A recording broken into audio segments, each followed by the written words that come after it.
If we want a one-world family to exist, I wish to say that that one family must also learn how to defend itself. And what I'm going to say has to do with that. During the second half of the 19th century, the caricaturist, painter, and poet of illustrated satires, the German Wilhelm Busch, ended one of his comics with a reflection that impressed me since I was a child, because of its depth and simplicity. Das Gute, dieser Satz steht fest, ist stets das Böse, was man lässt. Impossible for me to make a poetical translation. The message is that the good is the bad that we don't do. So many philosophical volumes have been written about the good, and here in just one clear and simple sentence, everything is said. The reason behind this comment is that those of us who are committed to the design of a new economic and development paradigm, although it may sound presumptuous, pretend to re-establish the good after so much harm and pain that has been generated by the dominant neoliberal model. But in order to construct that good, as Busch reminds us, we must stop to do the bad. The problem is, however, that the bad that affects us is difficult to identify, for neither being typified in the juridical nor in the everyday language. It is a bad which remains immune because it lacks a name. The attempt of this essay is to inaugurate the concept of economic crime and suggest ways of confronting it. And it seems to me that if the purposes that will be suggested here are attained, the road for the introduction and consolidation of a new paradigm of a one-world family will be more expedited. Crimes against humanity, as defined by the Rome Statute of the International Criminal Court, are particularly odious offenses in that they constitute a serious attack on human dignity or grave humiliation or a degradation of a human being. They are not isolated events, but practices condoned by governments or de facto authorities. The typified types of crimes are so far blue-collar, corporate, juvenile, organized, political, public, etc., etc., etc. Although some of them may have economic components, economics proper is not considered as a source of a possible crime. Since the second half of the last century, we are familiar with the concept, especially in its relation to aggressions of political, ideological, racial, cultural, gender, and religious motivations. Examples are abundant. In the Latin American continent, it was the many dictatorships that enthroned themselves during the 70s and 80s in South America and decades earlier in Central America that provoked horrendous personal and collective sufferings. Today, we are free from those atrocious regimes. However, despite the dominance of assumed democracies, we begin to realize new situations of enormous social suffering that do not fit into the traditional concept of crimes against humanity, like torture, disappearances of people, armed attacks, persecutions, deportations, and exiles. These new situations are the product of economic policies. During the 80s and 90s, it was the structural adjustment policies promoted by the World Bank and the International Monetary Fund that provoked tremendous and deep social damages in Latin America, Africa, Asia, and Eastern Europe. In fact, after the Asian crisis, 97-98, the Bretton Woods institutions lost a great part of their prestige. Today, it is the supposed Western powers and their peripheries that are suffering the social costs of a financial crisis without precedents since the late 20s. with exorbitant levels of unemployment, especially youth, loss of housing and savings, ruins of millions of people, bankruptcies of enterprises and societies, mega corruption, unrestrained speculation, and imminent collapse of entire economies. Given what has been stated, it seems justified to promote the concept of economic crimes against humanity. Although it is true that this new type of crime may be often more difficult to identify than the traditional crimes against humanity, it is nevertheless indispensable to advance in its study in order to achieve an international typology of crimes against humanity of an economic type. It seems adequate to indicate some connotations associated to specific conducts or policies of an economic nature that might be identified as crimes against humanity. The main are the following. 1. They produce direct harms and also indirect and collateral. Today we know, or we can know with certainty, that there are policies of adjustments, austerity, or privatization, of structural reforms and others, as well as swindles, banking frauds, and entrepreneurial decisions that produce suffering and negative effects on life, on physical or mental health, on human well-being, all of which can be quantified. 2, they harm great masses of population. People are victims of wide strategies of intervention, sometimes global, over activities that affect them directly or indirectly.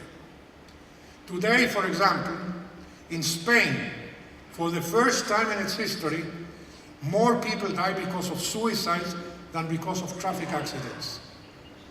One should honestly ask whether those suicides are really suicides or assassinations of an evil economic system.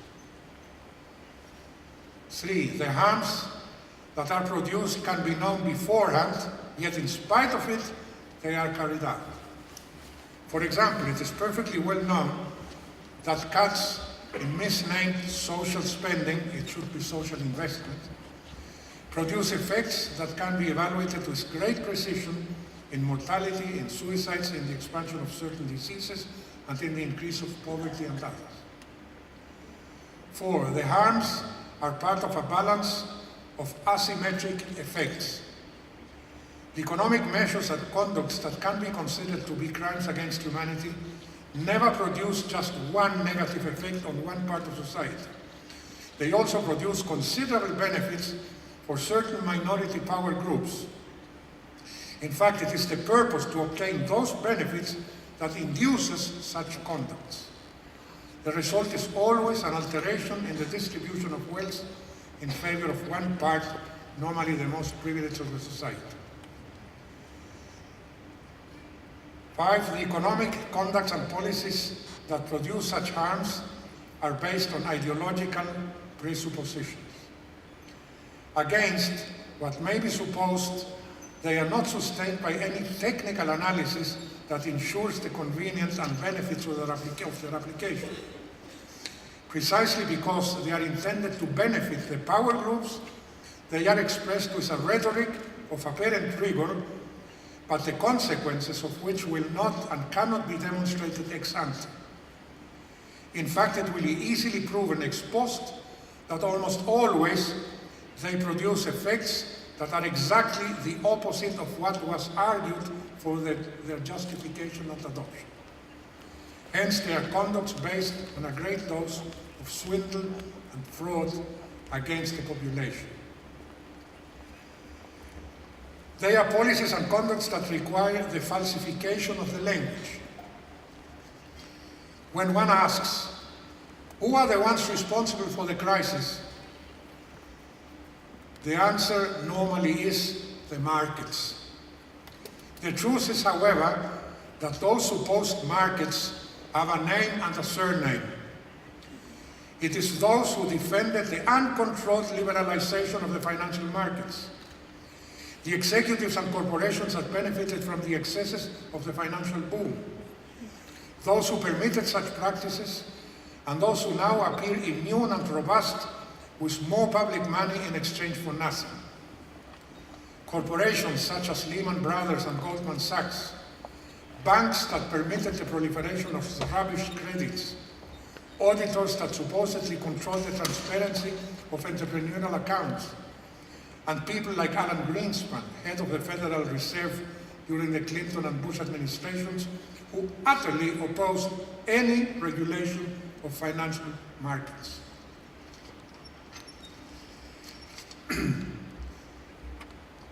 If we had clear notions of what an economic crime is, and if mechanisms would exist to investigate and pursue them, we might have avoided many of the present problems.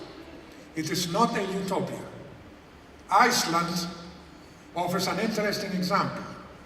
Instead of having rescued the banks that ruined the country in 2008, the fiscal opened a penal investigation against those responsible. In 2009, the entire government of Iceland had to resign, and the payment of the debt of the banks was blocked. Iceland did not socialize the losses, while all other countries have.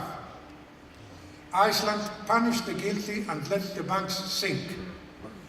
It is interesting to note how little the Icelandic case has been diffused through the media. It is, however, understandable, since if it had generated contagion, it would have been catastrophic for the power groups. Just in the past, juridical institutions and proceedings were created in order to judge and prosecute crimes against humanity. It now seems adequate, as already mentioned, to create the concept of economic crime against humanity.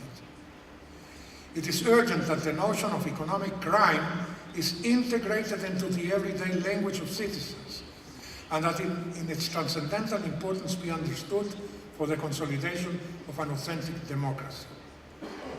In order to legitimize the concept, an institutional structure that allows for the identification and denunciation of the crimes whenever and wherever they occur is indispensable.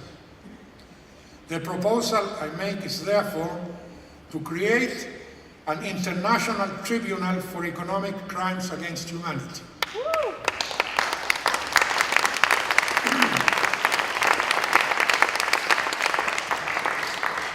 Such tribunal should be grounded on moral foundations, as was the case with the Russell Tribunal during the War of Vietnam. The institution will not be able to impose sanctions, but it will have the power to denounce, reveal, and identify economic crimes and criminals. By doing so, it may facilitate the possibility for other juridical tribunals to take over the case or cases and impose the corresponding sanctions. If we talk of economic crimes, we are recognizing that economics, as it is taught and practiced, can give origins to crimes that belong to its own realm, not attributable to other disciplines. Hence, it is important to outline how an economy should be reconceived in order to avoid the harms on human rights. A new paradigm should be the basis on which the tribunal may find orientation for its analysis and decisions.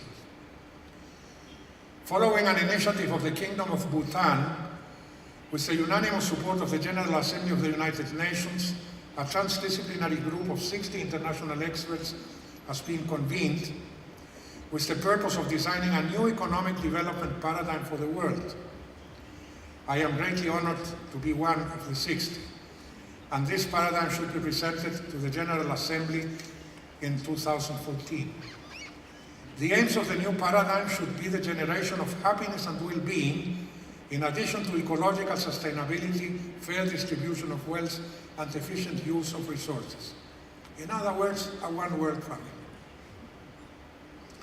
Not having the possibility to go into details of the program being elaborated, I may nevertheless identify certain fundamental principles that should orient such economics. But before that, it seems adequate to clarify how we should understand happiness in the context of this new paradigm. It is not the typical Western understanding of happiness as an ephemeral event of exogenous influence. It is rather the Buddhist vision of it. First, true happiness is the product of a total sense of connectivity with our world, with nature, with our community and its people, with our culture and our spiritual heritage. Second, happiness manifests itself as a service to others, recognizing that happiness cannot exist while others suffer. And third, it implies the preoccupation about other sentient beings, promoting, for example, as we have seen in Sikkim, organic agriculture, avoiding the death of millions of microorganisms due to pesticides, and declaring absolutely illegal all cruel forms of industrial animal production. Based on what has been mentioned, we propose that the new economy should be based on 5 fundamental postulates and 1 non-renounceable moral principle. Postulate 1. The economy is to serve the people and not the people to serve the economy. 2. Development has to do with people and not with objects. 3. Growth is not the same as development, and development does not necessarily require growth. 4. No economy is possible in the absence of ecosystem services. 5. The economy is a subsystem of a larger and finite system, the biosphere, hence permanent growth is impossible. And the moral principle we cannot resound is that no economic interest under any circumstances can ever be above the reverence of life.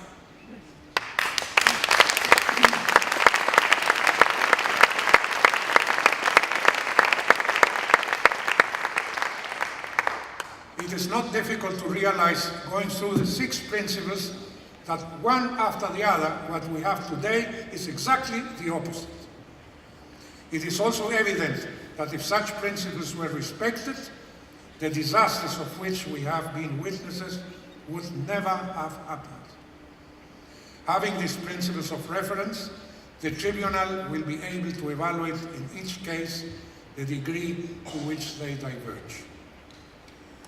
In view of the time, I will not go into what I suggest as the structure that the tribunal should have. We may discuss that in the workshop later. But just insist that if we want a one world family, as we hope, we have to learn how to defend it. Thank you very much.